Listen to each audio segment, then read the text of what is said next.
part of how Kenyans are made to keep coping with a huge level of injustice is through laughter. We laugh a lot at things which I think should not be laughed at, but we somehow find it funny. We laugh at injustice. We laugh at inequality. We laugh at the mistakes made by the powerless, which I think is immoral. But this, the use of laughter is for helping us cope with the unpleasant realities that we don't want to deal with.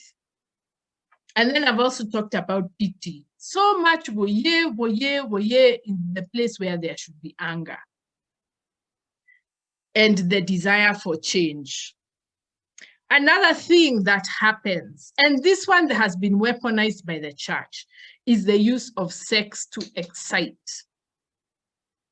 So you find sometimes like this story of,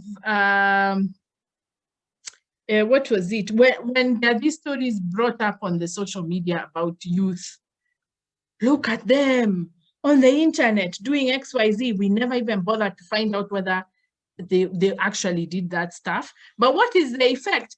People's emotions get whipped up, they get excited. I think we get turned on because we are a very repressed Kenyan society. So we get excited to look at the kids, they're having sex and I don't know what, and we never talk about what are the social circumstances in which our youth are living. And if you try to bring it up, gosh, people just go ballistic. Like the case of the teenage pregnancies.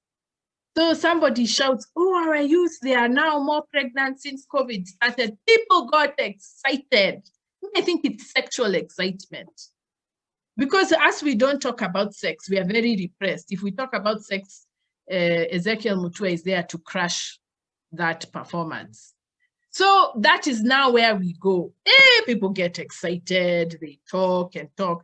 Then you start asking, but what is the social profile of the girls getting pregnant? How do you know this is not about abuse? Oh no, you're spoiling the fun. They need to condemn the youth for being sexually immoral. Oh, and the internet. They have 24/7 Wi-Fi. That's why they're getting pregnant. And then you even ask somebody, what's the connection between Wi-Fi and pregnancy? And by the time we have gone there, people are not listening, actually. But I've noticed that every time there is a lull or there's about to be a problem in the Kenyan public space, there's something that happens about sex. To come up, kids doing this, which photos, I don't know who. And what is the point of that? Is to excite people so much that they can't think about anything. And that's the point of sex, actually.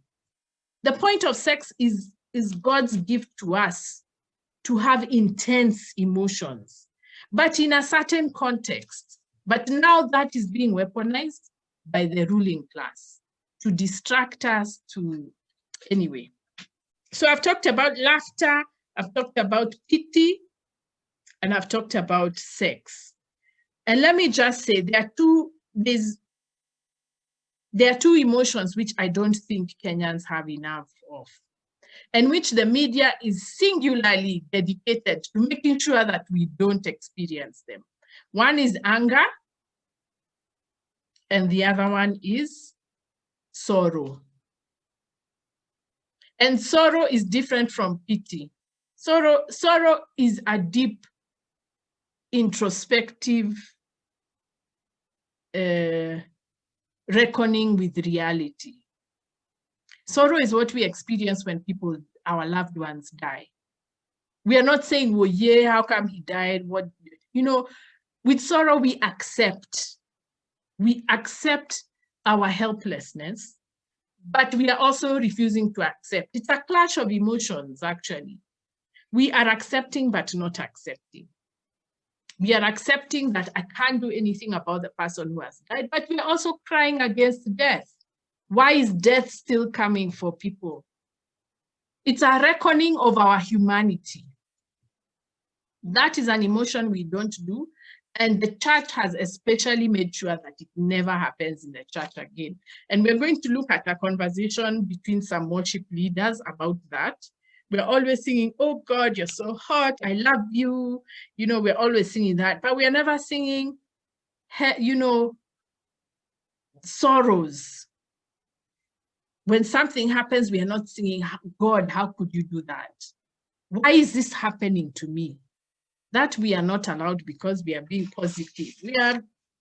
We are winning, we are winners. These emotions of anger and sorrow are being completely erased from Kenyan public life.